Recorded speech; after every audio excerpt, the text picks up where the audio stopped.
तो वीडियो के टाइटल से और थंबनेल से आप समझ गए होंगे कि आज हम किस टॉपिक के बारे में बात करने वाले। तो चलिए सबसे पहले हम ये जानते हैं कि हम श्राद्ध मनाते क्यों हैं। श्राद्ध एक अनुष्ठान है जिसे हिंदू धर्म के अनुसार अपने पितरों को श्रद्धांजलि देने के लिए करते हैं। हिंदू धर्म में ये मान्यता है कि ये अनुष्ठान हमारे पूर्वजों को उनके लोक में शांति प्रदान करेगा। ये हिंदू कैलेंडर के अनुसार दिवंगत की मृत्यु की वर्षगांठ पर किया जाता है। तो चलिए अब जानते हैं कि श्राद्ध की शुरुआत किसने की थी। भीष्म पितामह ने बताया था कि अत्रि मुनि ने सबसे पहले श्राद्ध के बारे में महर्षि निमि को ज्ञान दिया था। दरअसल अपने पुत्र की मृत्यु से दुखी होकर निमि ऋषि ने अपने पूर्वजों का आह्वान शुरू कर दिया था और उसके बाद उनके पूर्वज उनके सामने प्रकट हुए और उन्हें कहा कि निमि, आपका पुत्र पहले ही पितृदेवों के बीच स्थान ले चुका है। और इसके बाद से श्राद्ध की शुरुआत हो गई थी। तो अब जानते हैं कि मृत्यु के कितने दिन बाद श्राद्ध करना चाहिए। किसी भी परिजन की मृत्यु के 1 साल बाद श्राद्ध करना जरूरी होता है। अविवाहित मरने वाले लोगों का श्राद्ध पंचमी तिथि में करते हैं और उस दिन भरणी नक्षत्र हो तो और भी अच्छा है। अब जानते हैं कि श्राद्ध में पूजा किसकी होती है। गरुड़ पुराण के अनुसार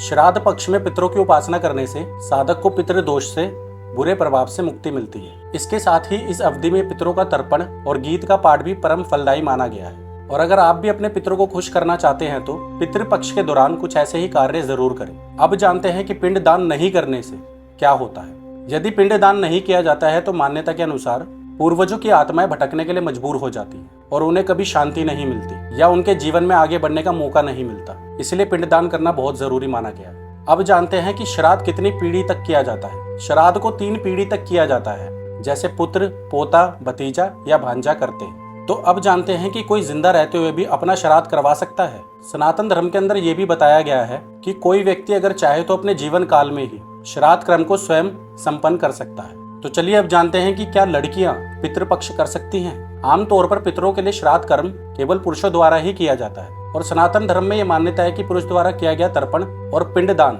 पितरों को स्वीकार्य होता है। लेकिन बेटे और बहुएं भी पितरों के श्राद्ध क्रम में हिस्सा ले सकते हैं और उन्हें भोजन भी करा सकते हैं। श्राद्ध के बारे में कुछ मान्यता है, तो चलिए अब उन्हें जानते हैं। जैसे कि श्राद्ध से पितरों को शांति मिलती है, श्राद्ध से पितरों का आशीर्वाद मिलता है, श्राद्ध से पितरों को मोक्ष की प्राप्ति होती है, श्राद्ध से वंशजों का पितृदोष दूर होता है, श्राद्ध से घर की तरक्की में बाधाएं नहीं आती, श्राद्ध से पितृ प्रसन्न होते हैं, श्राद्ध से पूर्वज धरती पर आकर अपने परिजनों का ख्याल रखते हैं और उन्हें आशीर्वाद भी देते हैं, श्राद्ध से पितरों को आहार पहुंचता है और श्राद्ध से पितरों की आत्मा को मुक्ति मिलती है। यही कारण है श्राद्ध करने का। आई होप आपको वीडियो अच्छी लगी होगी और ऐसी और भी वीडियोस के लिए देखते रहिए इंस्पायर भी।